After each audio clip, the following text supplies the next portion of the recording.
Greetings, everyone. This is Payman Lorenzi, host of the Leaders Web podcast. For number, I believe, if I'm not mistaken, you're going to be lucky number 99. So just one shy of 100. Woohoo, number 9, 2 nines. So my new good friend, Jason from Brisbane, Australia, we're just talking. He's blessed to be living in a place where he just went, diving in the ocean this past weekend. That's one thing I loved doing when I was growing up in the south of France and when I was living in Asia, in Thailand, the Philippines. I haven't done it in a long time, so I can't wait till I can do that again. Jason is doing something wonderful, something that I, as a man myself, I can identify very closely, and he's helping and inspiring men live life by design, help them get in touch with their masculinity and embrace it. And he has a very beautiful group called the Primal Man Project. He's going to talk about that, but we're going to unpack all of that. But suffice to say that what he's doing is something I can really, not only as a man, but also as a human being, really connect and relate with. And we have a lot we're going to talk about. And of course, that's the reason he's here, is because he is first and foremost, even before being that, is a heart-centered human, very and a true leader with a heart. So without any further ado, Jason, welcome to the show, brother. Thank you, man. I appreciate you having me on. Pleasure's all mine. So as I told you last time when we chatted, and I love chatting with you. Sure, we're going to talk about what you do, and with my guests, sure, we're going to talk about what they do as a businesses and as a professional level. But what this podcast is all about is having a look under the hood to see what's in your heart, so to speak, to have a heart-to-heart conversation. Hence the name Leaders with a Heart. So let's start with, and also the reason for that is because it doesn't matter what type of business we're in, whether we're a coach, e-commerce, or even selling hot dogs and ice cream down the street. We're all in the same business. We're in the people's business. People love doing business with people they can connect and relate at the human level levels. And that's what we're going to do, trying to see who's the real Jason as a person, as a human being, first and foremost, before the professional side. So Jason, tell us, for those that don't know you, who's Jason? Tell us more about you. Thank you, bro. I appreciate that. And yeah, as a person, I really resonate with what you're saying. I really have, it's been a journey to identify, what it is that is for myself, and not just as to what I do. I think it's very common for people to have conversations. Hey, how you going? What's your name? What do you do? And I like to focus on who I am being before I do, or before I have. So when for was me, the last time someone asked you, what do I do? Are you happy? How happy are you? And really mean it, as opposed to, hey, how are you, just as a way of, just trying to make chit chat. I can't remember the last time someone asked me that question, but it's a great question. And the answer to that question is yes. I'm very happy. That's one of the questions I'm going to ask you. But before that, tell us, who is Jason as a person? Yeah, beautiful. So heart-centered entrepreneur. I'm here on a mission to, impact the lives of men. And at my core, I'm a man who lived in two worlds. I was born and raised in this beautiful environment of Papua New Guinea, where I learned a lot of things about the way that we used to do things. It's like a time capsule, and it gave me a lot of perspective about the way that we were maybe tens of thousands of years ago. And I'm now a man who straddles across two worlds. So I come from that place where I have those origins in Papua New Guinea, and I'll get into what that means. And I now live in Brisbane, Australia. So I live in the Western world. I live in a city. I live in a place where there's 2.5 million people in my city. And what I really see is the way that we live is a long way from the way we were meant to. So for me, as who I am, I'm someone who's here to impact positive change for men, to help them identify what it is that they truly are. And I've been on my own journey, to understand who I am. I was, if you'd asked me 4 years ago, I was in a pretty ordinary place in my life. I was, struggling with the results of a divorce, and a very difficult time with an ex-wife who had challenges with mental health. And as a single father, I was pretty lost, and I was bouncing between relationships. I had not resolved any of my history and trauma. I hadn't dealt with any of my emotional crap, and I was carrying it from one relationship to the next. I was pretty lost, and I found men's work. I found men's personal development, and I've found myself, and I've done a lot of work since then to peel back the layers of the conditioning and the the way that I should be according to the way that we live in this world. And yeah, at my core, I am a man, and I am doing my best to be a man that's integrated, body, mind, heart, and soul. Love that. We're gonna unpack all of that in a moment because there's a lot of awesome material. But let's keep on with those questions. First question to get to know you. Tell us, Jason, what makes you happy as a person? I love being outdoors. I love being with good, heart-centered human beings who are here to have an experience in life that I'm very passionate. I'm very much about living this life to its full. So I love adventure. I love food. I love the experience of different culture.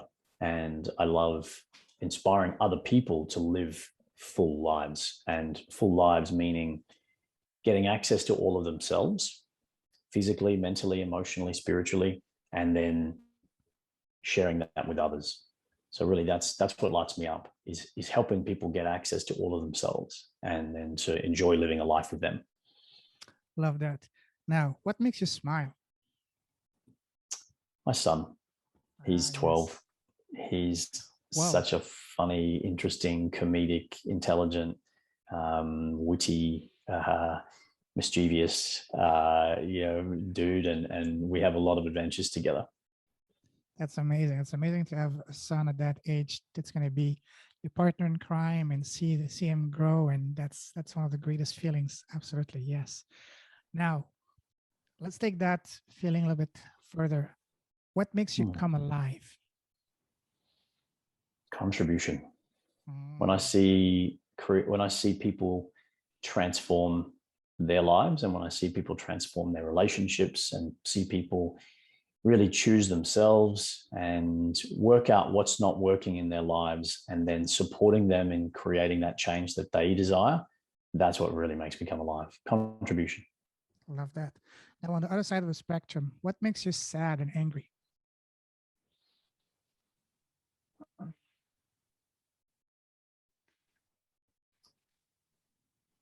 Separateness. So when I see the way that the world has gone with everything that we're dealing with right now, I don't have, I do my best not to judge anyone's decisions and the way that anyone wants to live. But when I see other people judging each other, and other people making each other wrong, and other people being online or in person, exacting negative consequences on other people for the way that they choose to live their lives, that makes me aware of how much work we have to do as a society, as a race. There's no need to do those things, and there's no need to impact people through your choices. And it makes me sad and angry when I see people losing their jobs because they don't want to participate in a medical process that should be their sovereign right. In Australia, we have entire industries of people who are now out of a job: airline industry, healthcare workers, education, transport, frontline retail workers. That entire industries of people losing their career because they don't want to participate in a medical process. They don't want to. Canada, same in the US, same in Europe. I know it's a global problem we're having. Yes, totally. Yeah, and I really respect anyone who makes that decision to do that. I honor everyone's choices. But as soon as there's a force, as soon as, I saw once, it's not about choice. It's about, if you say here's option A and here's option B, and you choose either and you're free to do so, that's choice. If you say option A is you participate in this medical process or you lose your job, that's not choice anymore, that's blackmail. Totally. And for me, that's something that I feel is not going well in the world. And it's a big lesson, I think, that we're going to learn when the countries of the world and the governments of the world realize how they've created a schism. They've actually created a divide between those who do and those who don't choose to participate. It's creating disunity. So that makes me sad. Totally. I'm totally on the same page as you. It's not that we should have the right to decide. It's not being against or for whatever, as you say it perfectly, medical, whatever. It's about deciding for ourselves. So we need to have the choice as as sovereign human beings. That's a basic of human rights. If we don't have that, then what's the difference between us and a totalitarian country? You know? The kind of impacts and results that this situation is creating for people. People are homeless, people are jobless, people are destitute because they don't want to participate in a drug trial. Like that's ultimately what it is. If that was not enough, how many people have lost their livelihood, the businesses, how many marriages have been affected, how many people even committed suicide because of all the devastation of this virus? And if you, on top of that, you add this to that's going to drive a lot of people over the edge for no reason. It's going to create a lot of divisiveness. Yeah. And, if you look at the comparison in terms of severity of impact, and I don't know if I want to if we're going to go too far down the COVID conversation, but in Australia in 2020, there were 2,847 men took their lives, as suicide. And the total deaths in Australia from COVID is something like 1,800 people. See, exactly. So the proportionality of the issue, to me, has been so catastrophically disproportionate. The things that we've lost and the liberties and freedoms that we've had taken from us bear no resemblance to the consequence of the actual impact. Totally. More people die each year because of smoking, because of alcohol, because of car accidents, all of that. And yet we're not banning cars, we're not banning alcohol or cigarettes or anything like that. I know it's complete overboard. Yes, but that's another topic. We're not talking about politics or COVID. So let's turn the page on that, because I want to talk about something positive. I don't want to talk about, down the path of negativity. So, all right. So now, staying a little bit on that side of the spectrum now, what scares you?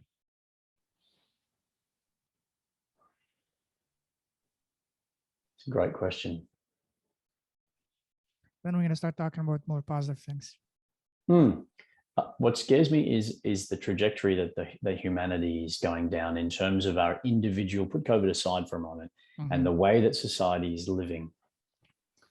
We were born, we were evolved, we were created, whatever your beliefs, we were designed to live in tribes, and we live now very separately. We were designed to be very active and outdoors and integrated with nature, and we now live very sanitized and sterilized lives. We were designed to be healthy and to have bodies that were powerful and were effective, and we now have diabetes, heart disease, obesity. These are epidemics. So lifestyle diseases and the way that we live causing such an impact on humanity and also on the planet. So what really scares me is the way that humanity is living. Totally agreed. Absolutely. Now, let's turn the page on that and move toward more positivity. Tell us, what is your personal superpower? I have a combination of skills and abilities that allow me to communicate ideas to people in a really effective way. So if you're familiar with the Gallup strengths model, you do a test and you can find out what your key strengths are. And my top 5 key strengths really coalesce to allow me to take ideas from the world and to research and to absorb information and to synthesize that in a way that's understandable, and then to communicate it in a way that people can understand. And so that's really, communication, taking information and ideas and communicating it powerfully. That's my superpower. Is that something that you were born with? Is it something that you had to hone in over the years, that skill? A bit of both. So my mother's a great communicator. My father's very intelligent, and growing up, I was honed as a person who would speak with correct pronunciation, English grammar. I was given a lot of orientation toward the idea that your thoughts, your words, and your deeds. Your words lead to a lot. Words are powerful. So communication is something that was valued in the environment that I was in, and then I was given opportunity to hone that through my school and uni. I studied and performed in theatre, and then I became a facilitator of workshops, and was my job to help communicate ideas to people in order to get them to change. So I was in change management for a long time in the mining industry. So I Oh, was wow. lucky enough to take my existing skills and hone them and develop them, and it now sits with me as a superpower. Awesome. I also worked for a while, for 2 years, in the oil fields in Western Canada. That might be something we can talk after Mm, about, because it was quite an yeah, experience, quite a journey. But now you like traveling, right? yeah. Let me now take you down a different type of travel, down the line of memory line. Remember when Mm. we were kids growing up, everybody around us, parents, family, relatives, teachers, ask us, Jason, what do you want to become when you grow up? What was your answer back then when you were a kid, a young boy? I had a lot of ideas that were imprinted on me Mhm. by other people. So I used to really love playing Lego. I used to Oh, build yeah. things and really enjoy constructing. So I had this line that I was going to be a mechanical engineer, Mm. and that didn't play out. I ended up going in a different direction. And then later on, I was imprinted with this idea that I was going to be a lawyer. And so I Oh, would wow. tell people I'm going to be a lawyer. And so I got a business law degree, and I went off into the world, and I, went and negotiated big contracts for big oil and gas and mining companies. And I did lots of interesting and exciting things to build stuff. So I put those two things together. I put the building stuff with the words, and that was Mhm. negotiating and managing contracts for construction of big mining and oil and gas facilities. So I really enjoyed that. And I think I ended up doing what a lot of my early imprinting told me that I should do. So I Funny how, think asking, hmm, go ahead, go ahead. I think asking a child, what do you want to be when you grow up? It's like they're a they're a bit of a blank slate, and really they get things from their environment. And I got things programmed into me about what I wanted to do and what I wanted to be. What I actually was really passionate about was history. I Oh, really loved ancient history, and I really loved culture and people and behavior, and I really loved understanding what had happened in the past, because there were all these amazing places and civilizations that existed and they don't exist anymore.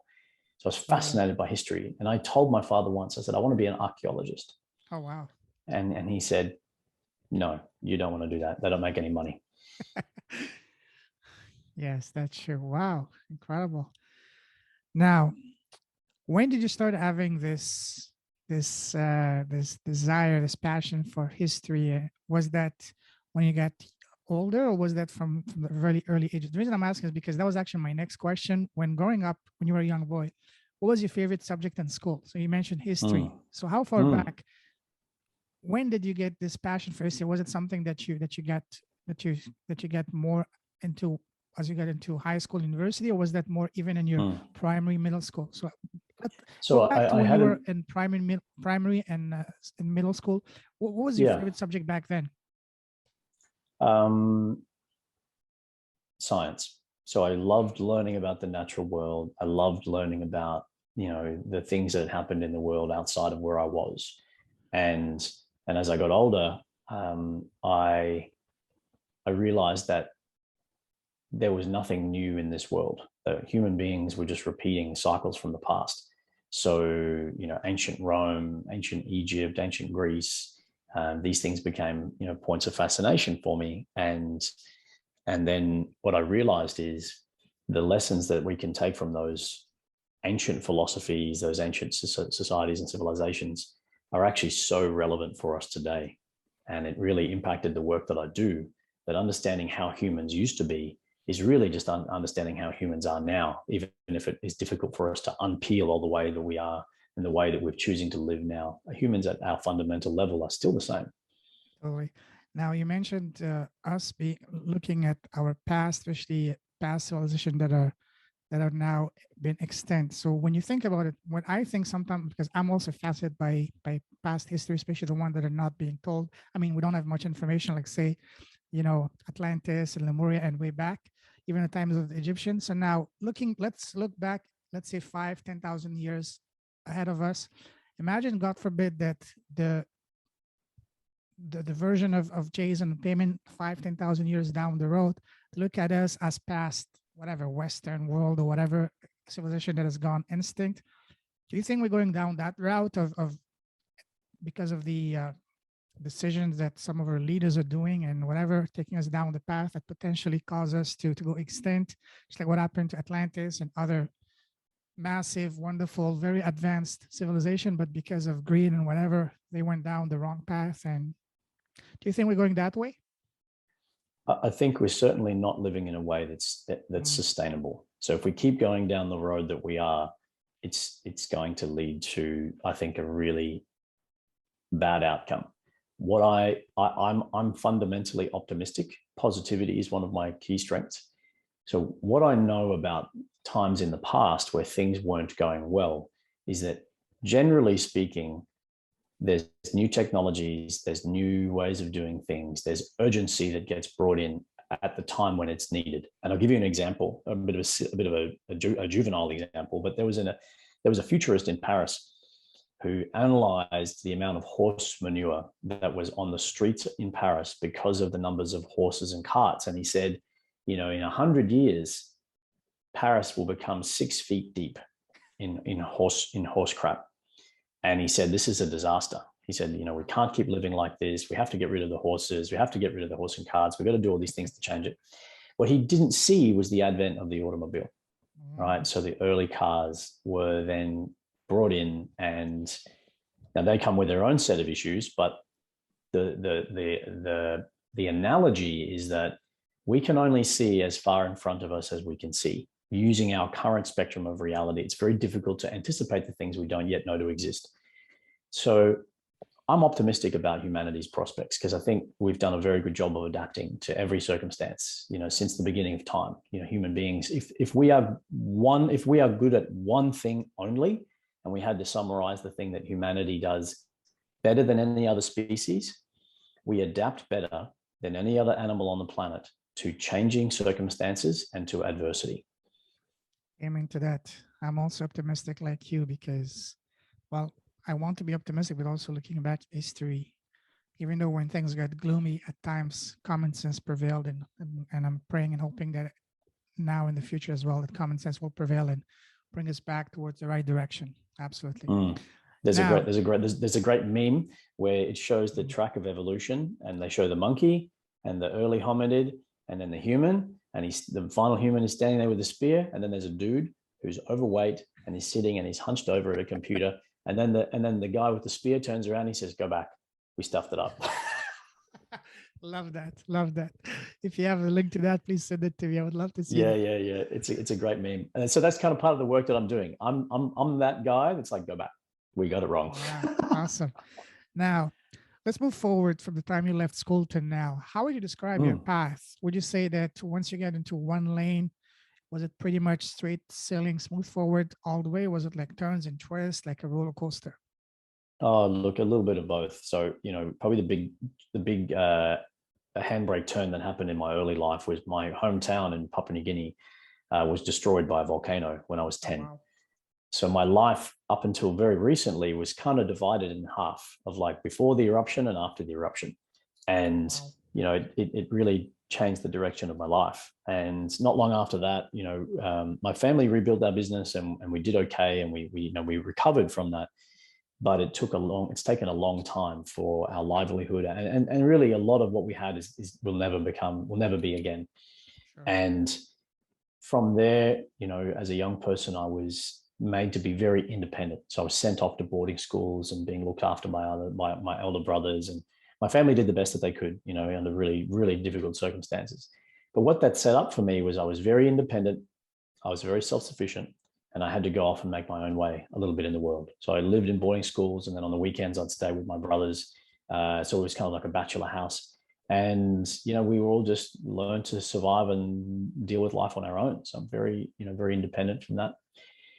But what happened from there is, I did, I think, what a lot of people, at least in Australia, do is they go off, they go to uni, they get a job, they find a girl, they get married, they settle down, they have family.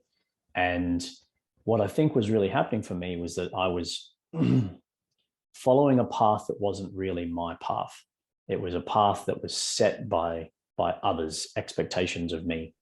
So rather than really doing what lit me up and really doing what I was really passionate about, I did what I thought I was good at and what I thought other people would think was good. So I got a law degree. I went to work in the mining industry. My career was on paper was progressing. But actually, there was a lot of turmoil for me, and I didn't have community, I didn't have tribe, I didn't have good coping strategies for the challenges in my life. And so when I was faced with the adversity that I was, my then girlfriend and then wife suffered quite severe bipolar disorder. And, I did the best I could to be loyal and to try and stay in that relationship. But it was very, very challenging. I didn't have the tools. I didn't ask for the support that I needed. And so I both of us really struggled in that relationship. So ultimately that created for me, what I chose to do in those times was to be very, instead of dealing with what was there, and then if that situation wasn't sustainable, leaving, I stayed and did things behind her back, and I was disruptive and disloyal and unfaithful, and I used alcohol and other substances to really numb out from the life that I really didn't want to live, but I felt trapped. I felt trapped in a place I didn't know how to get out of. I married young, and I really didn't make a choice that was the right person for me.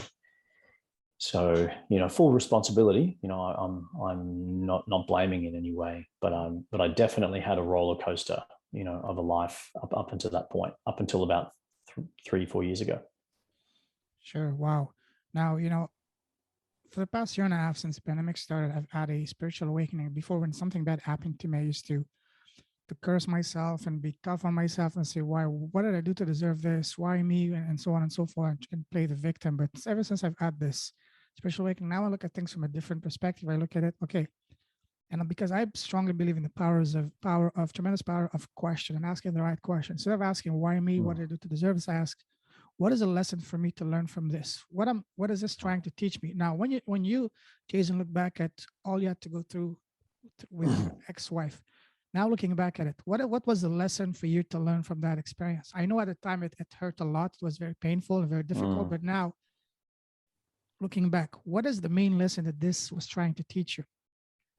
What I've learned, and I didn't even learn it then. I took the emotional baggage that I had from that marriage, and I put it into my next relationship, and that fell down. And then I put it into my next relationship, and that also broke down. And by the third, what I call crazy X, was actually realizing I was the common denominator. I was the common point with all these relationships, and I needed to be responsible. And so looking back, what I've learned about that situation is that I was replaying a childhood wound of abandonment because of the way that my family was and because of the way that my circumstances were. I felt abandoned, as a child. I felt left out. And so I would latch on in relationships, very codependently. So the lesson that marriage was there to teach me was that I stayed much, much longer than I should have in a very, very unhealthy environment. And so I behaved in a way that was very destructive. I did things, and I also accepted behavior that was very, very destructive. I was staying much longer than I should have. Wow. Okay. Wow. That's a powerful, lesson to learn. But also,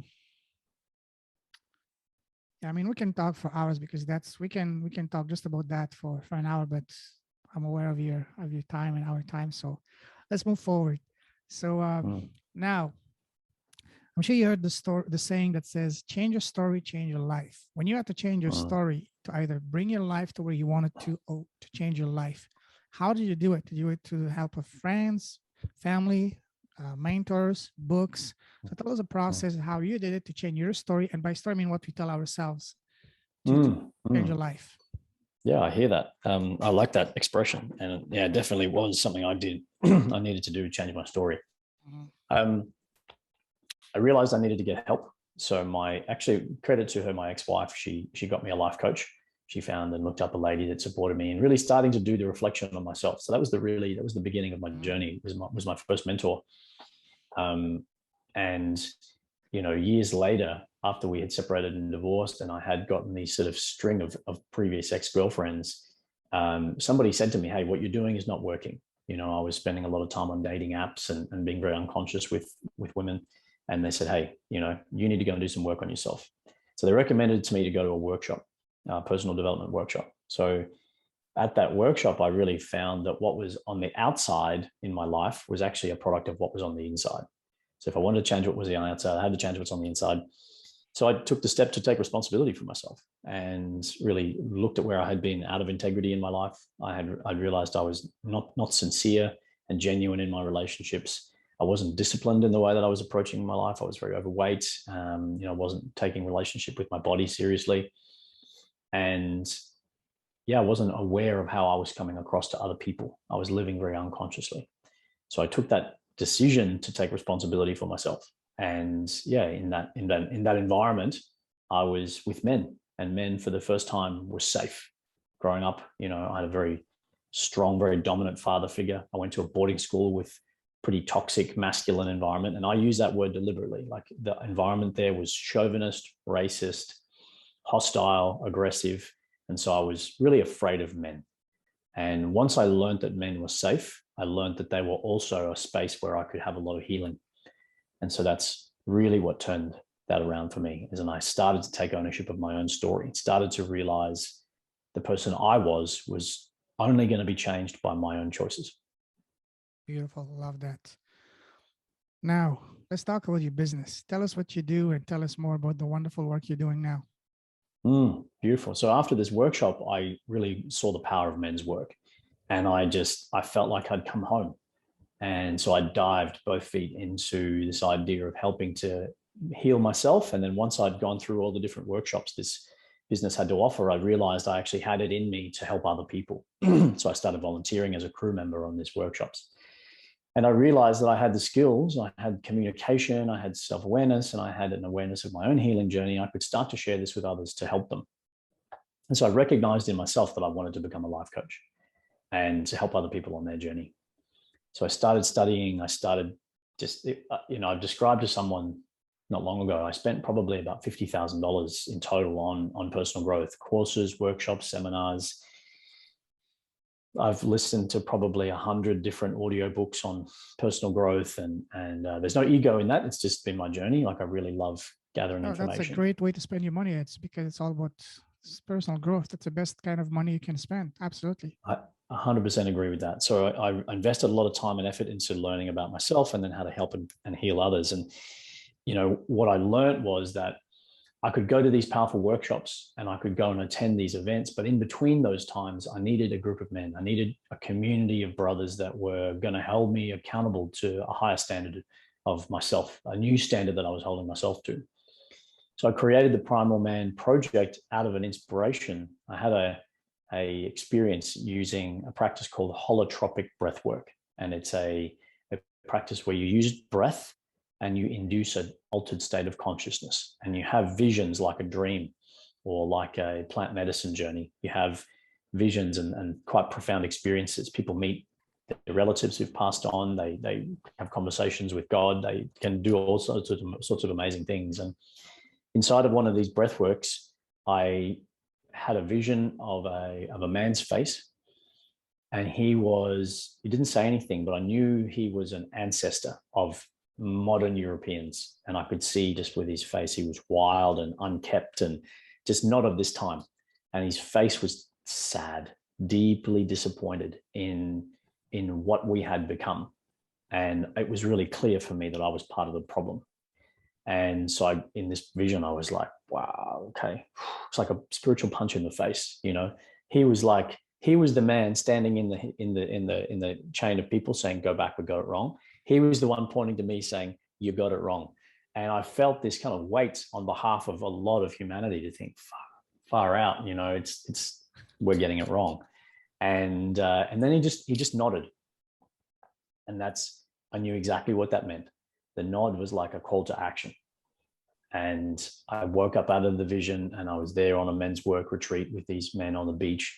And I just declared to everyone, I said, look, I've had a vision, and I know what I'm here to do. So, I'd been training and studying and how to help transform people's lives, but there was something missing. There was a distinction or a distinguishing point, a differentiator that I hadn't yet found for myself. And at that point, I got this message: we are living a long way from our design. And I founded the work that I do based on the call to action from this ancestor. Wow, that's a powerful story. Awesome. So how did that lead from from you changing your life to starting this business that you're doing Mm. now? Yeah, so I really understood that if I And was how long, going sorry, to, and how long did it take from you from that fateful encounter to you saying, mm, okay, I need to start something, a business, a movement is more in line with mm, mm, what is dear to my heart. 3 months. So it was Wow. September, yeah, September 2019, I had the vision. And by January, I'd founded the Primal Man Project and started running men's circles. And, I started it with in-person men's circles. And my first men's circle was canceled because of a COVID lockdown. Oh And so wow. what did I do? I took it online. And that was the best thing I could have done, because I have a tribe of 200 men from 7 countries, around the world.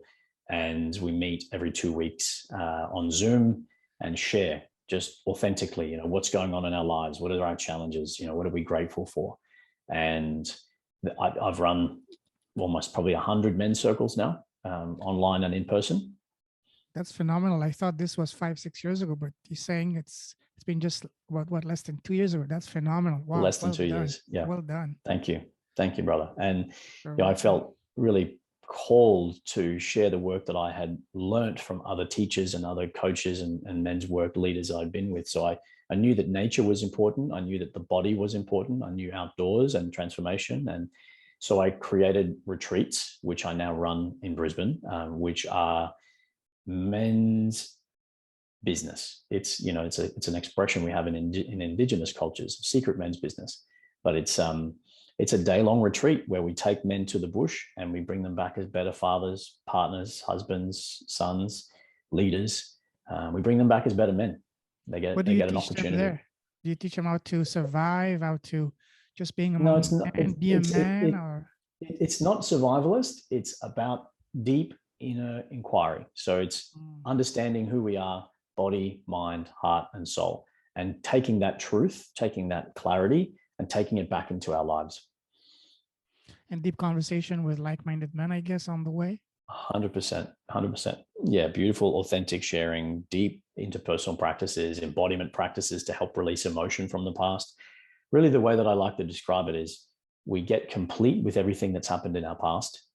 We get really clear about where we're going in the future. And then we get the tools to learn how to become completely present in the moment. And with those three things, a man can be very powerful. So that's wonderful. I love that. I want you to expand on that. So what is the structure of it? Is it like small groups, one-on-one, big groups? Is it like Mm-hmm. videos, weekly calls, Mm-hmm. books to read, or it's all practical? You meet and you get things done in person. It's all of the above. So we Mm, have three products, really, or three offerings that I have inside of Primal Man Project. We have the circle, the spear, and the path. The wow. circle is our men's circle where we share on Zoom, and we also have a sharing circle in person. The spear is the day-long retreat run here in Brisbane, where I described, that going into the bush. And then the third offering I have is something called the path. And the path is about helping men get clarity and direction on where they're going in their life, for them to find their purpose and then to create a really detailed plan for how they can go about living into that purpose of the life that they want. Awesome. Now you're saying you're working with men, but Mm. what's your ideal client avatar? What type of man? Yeah. So a man who's already interested in working on himself. So he may already be working out in the gym and have a good physical practice. He may be a professional person, but he feels a little bit of a sense of dissatisfaction with his life. He's successful in his career. He's inquiring into personal growth, but he feels like something's missing in his life. He feels like there's a deeper sense of fulfillment, of purpose, of contribution, and he feels like he's got something else out there that he needs to do in the world. That's my favorite kind of man to work with. Somebody who's willing to do the work, who is ready to invest in themselves and to really grow who they are and to create a life of contribution and legacy. Are you working mostly with married men or men who are fathers or single men with no dependent? What? All of the above. So Okay. I find a mixture. Yeah. The age range for men is typically The younger end is late 20s, but most men I'm working with are in their mid to late 30s.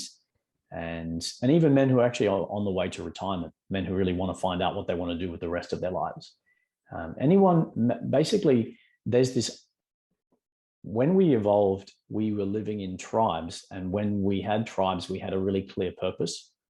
Men knew what they needed to do.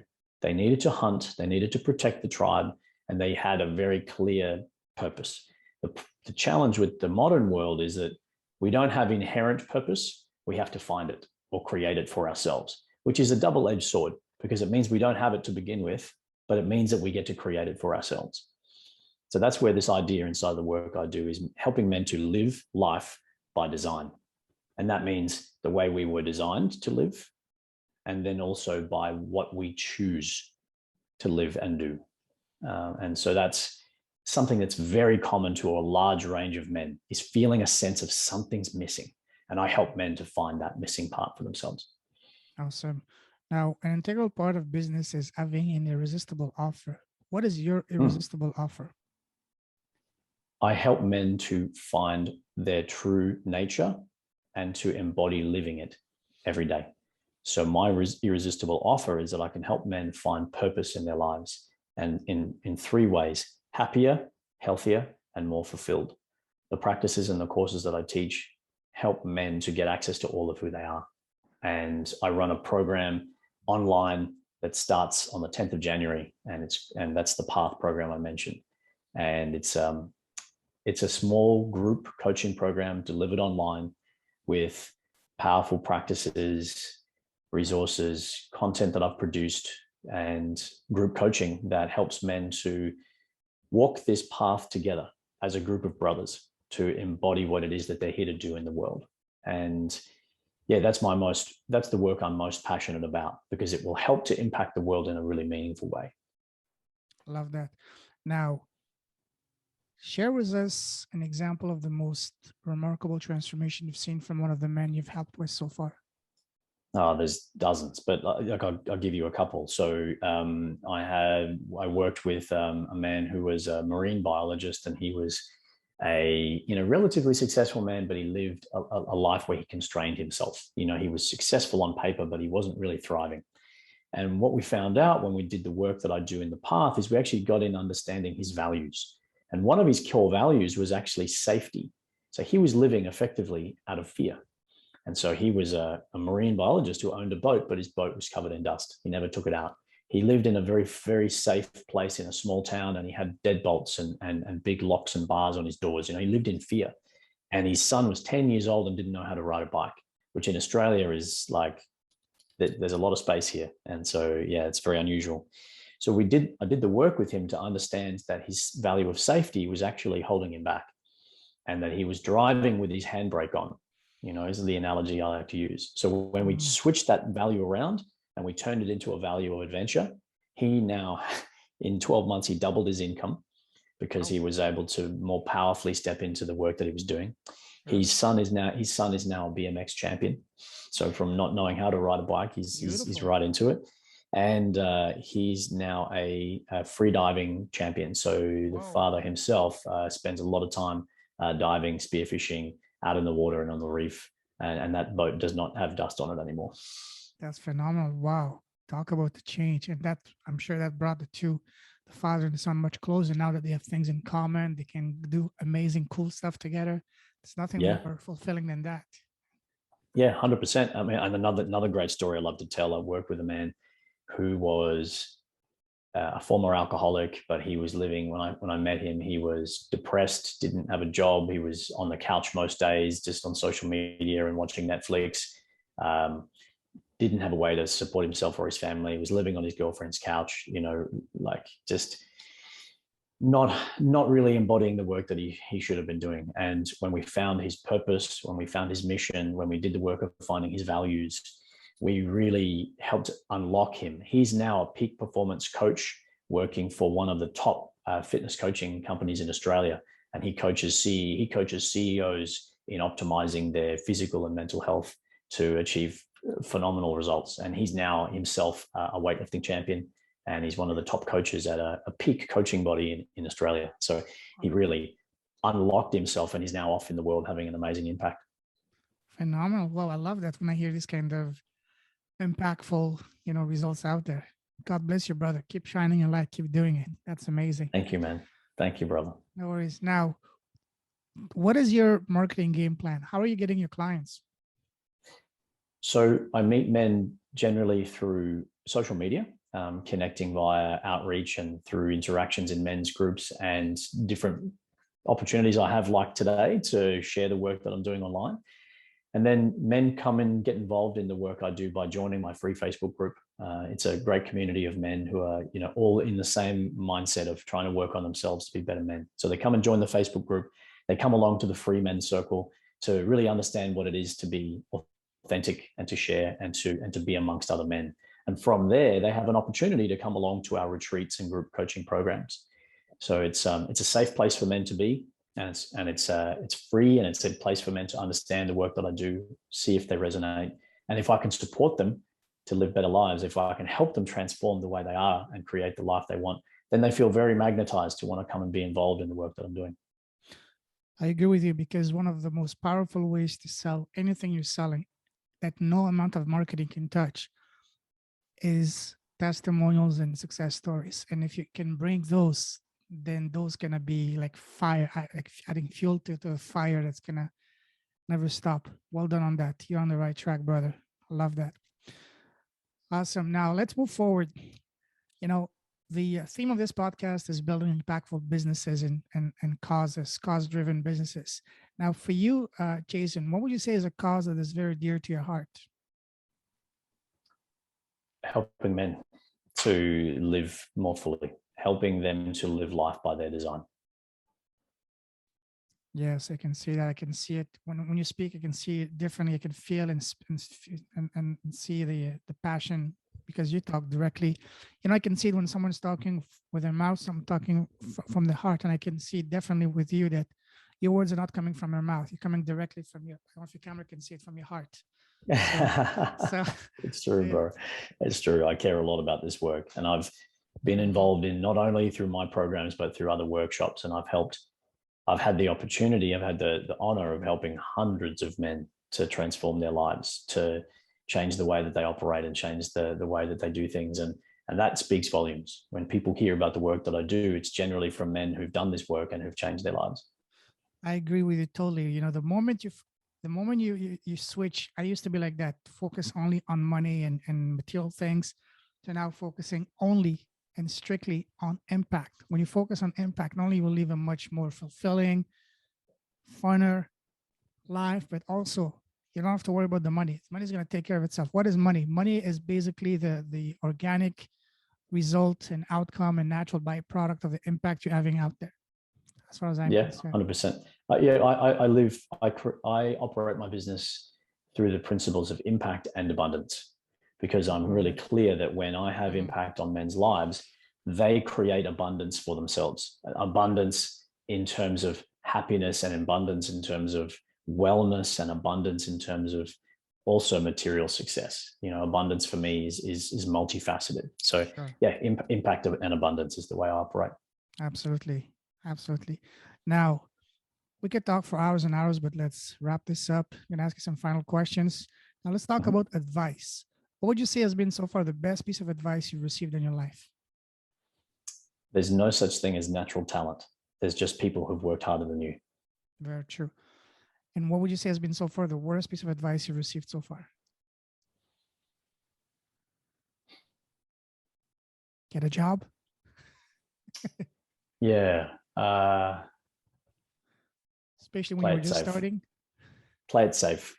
Yeah, I agree. Play it safe. I think there's something to be said for being mindful about your choices and making choices that are considered. But if all of us live inside of our boxes, and if all of us, only ever do the thing that we know, we're not going to go very far. Totally. Now, let me take it one more time on a trip, this time with a time machine. Imagine that you're able to go back in time and sit face to face with the 18-year-old Jason. What is the number one piece of advice you would give to him, knowing everything that you know now?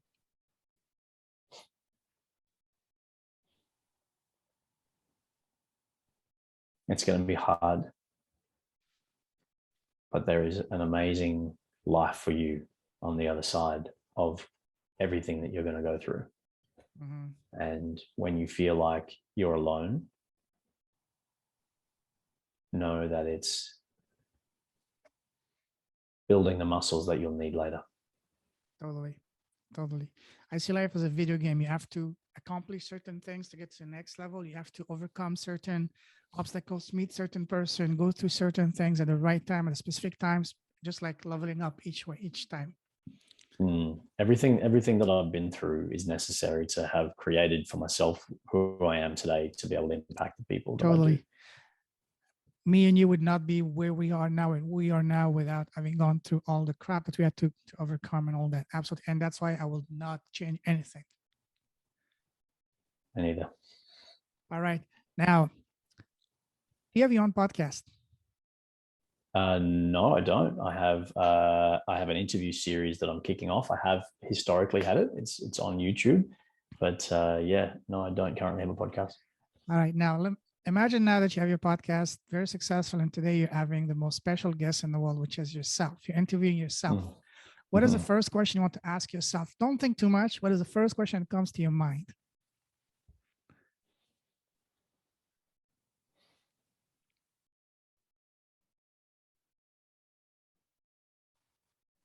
How does it feel to have created the life that you want? Love that. Love that. Now, probably my favorite question to ask is, what is the smallest thing you've done that has had the biggest impact in your life and business so far? And by small, I don't mean something small. I just mean one thing. Like for me, it's been starting this podcast. It has opened so many doors, at amazing connection around the world for the past year, and also being stuck in a lockdown in a small town. It's actually been a lifesaver because the podcast has been one of the reasons that I've kept my sanity not going crazy for the past year or so. So for you, Jason, what would you say has been the one thing you've done that had the biggest positive impact on both your life and business so far? Just start. That's true. Just start. Start before you're ready. Start before people tell you that you've got permission. Start before you're qualified. Start before you know what to do. Start before you know what the fuck is going on. Just start. That's the hardest step. Starting is the most difficult thing to do, because once you have the motion, it just keeps you going, you know? I started this work before I was qualified as a coach. I started the men's circles before I knew what I was doing. I learned on the way. I grew wings on the way down. And anybody who talks about, I'm going to do this, I'm going to do it. Did you go don't through 5-10 years of psychology, whatever studies to get coaching certificates before you went on the field, or you just jumped in? I just did my own coaching. So I got coached myself, and I was a very complex client. So I was working out myself around all of the ways that I was sabotaging myself and all the ways I was holding myself back. And when I unlocked a lot of that, I realized that a lot of people I knew had the same challenges. And I realized I actually had the key distinction, the key learning for me in terms of business growth was learning that my story was something that I didn't need anyone's permission to tell. And I didn't need a piece of paper to qualify me to share. And I also can share it authentically, knowing that it may benefit people. And when it does, I just continue sharing that story. So if I was to give any advice to a budding entrepreneur in the space of coaching and developing their own conscious business, is understand your own hero's journey, understand the story arc of the life that you've lived, and understand how to tell that story in a way that creates impact. And when you get really good at telling that story, you resonate with the kind of people that identify with that challenge, and then you'll magnetize those people. My first coaching client approached me after I shared onto Instagram, posted before and after when I'd lost a lot of weight, but I wrote a big write-up in there talking about my personal journey. And he approached me and he said, I want you to work with me. And I said, doing what? And he said, like, life coaching. And I was like, I'm not a life coach. And he's like, I don't know, but you can help me.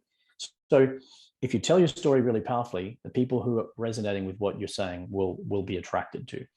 That comes back to what I was saying earlier. It's the results, the testimonials that are selling. It doesn't matter how many years of studies you have, how much money you've invested, or time, anything. It's the results you can get. Even if it's at first for yourself, if you can show a before and after picture, someone can relate. The point is when you share your message, it's not to feel the other person saying, so what? And you want the other person to say, oh my God, me too. I can relate with that. Once you reach that, then you're at the place that you need to be. Yeah. And then you can create from there the offering, that whatever it is that you're here to do, and whatever your expertise. Everybody's got expertise. One of the most amazing things about the world that we live in with online media, social media, is that anybody can offer their expertise to the world, and there will be someone out there that is needing that expertise in whatever it is, and that will pay powerfully for the solution that you create to their problem. And if that means it's just your own journey that you've just been through, that, hey, I found these things helped me with these things of my health, or I learned these things about selling, or whatever the skill set is, share what you've learned. And you're going to be, if you've developed any expertise in any area, you're already going to be ahead of a majority of people. Or even if you've overcome any type of challenges yourself, even though you may take it for granted, yes, you say that's nothing. And that's where it's painful, because we all have tremendous stories of success, of overcoming challenges, but we take it for granted. But for someone else, that might be what they're exactly looking for. So it's all about just communicating that in a good way. Absolutely. Listen, we can talk for hours. I just have one more question for you. And that's a question that's for me, for my benefit. And I want you to be super honest and direct. Give me tough love. What tips do you have for me in order to improve my podcast? Oh,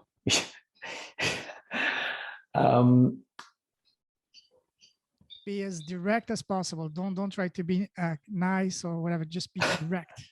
I've never been asked this question on a podcast, and we're going to stay recording this. You're gonna. Oh, absolutely, absolutely, it's recording. Yeah, absolutely. Oh wow. Because I want to learn. It's an ongoing journey. Yeah.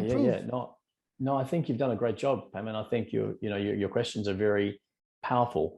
I think one of the challenges that I can see here is that we're in quite a condensed time period. And totally. So I would love to be able to explore these things, in a longer time. However, I understand you've made a decision to have your podcast only this time. So my personal desire would be to talk longer with you and to have the pace slow down a little bit. But I'm also aware that that's maybe a reality.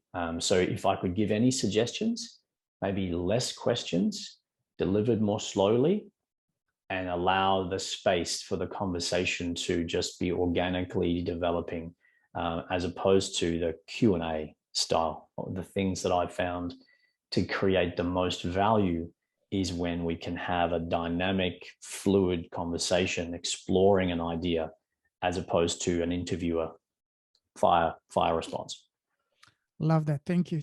That's what I was looking for. And yes, we can talk for hours. We can definitely do a part 2 to unpack some of the other things. There's so many things I want to talk, especially living in Papua New Guinea and all the other things, but we're going to do that for another time. All right. And I forgot, just before we go, if someone wants to reach you, what's the best way to connect with you? I'm very active on Facebook. So Primal Man Project, you'll find all the details for the men's group, the men's circles, all the programs that I run. Instagram, I'm also very active on Instagram. So Instagram and Facebook, Primal Man Project. Love that. And I'll definitely put that in the show notes. So listen, Jason, absolute honor, pleasure. I'm super happy that we connected. Love your mission, love your passion. Stay safe, keep shining your light. God bless, brother. Have a wonderful day ahead of you. Thank you, bro. Take care. Thank you, man. I really appreciate you. Ciao, ciao.